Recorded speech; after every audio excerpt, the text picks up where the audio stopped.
bella giornata qui alla Federico De Roberto, sono con la mia collega, con la mia baby collega Siria. Abbiamo illustrato i lavori che sono stati eseguiti in questa scuola per metterla in sicurezza, perché l'amministrazione deve profondere il massimo sforzo per garantire ai nostri figli e ai nostri nipoti di stare in un ambiente in cui sappiamo siano protetti.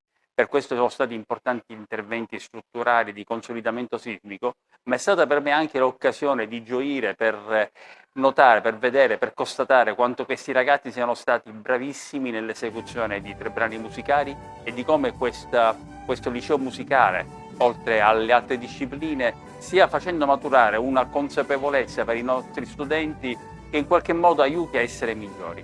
Quindi Catania ha bisogno di trovare quel che unisce, dimenticando, neutralizzando, evaporando tutto quel che divide, perché le divisioni fanno male a tutti. Se tutti quanti invece ci concentriamo sul comune risultato, allora c'è più possibilità che esso venga realizzato. È comune risultato da raggiungere e migliorare questa città, che è straordinaria e che vorrebbe semplicemente essere amata da tutti noi.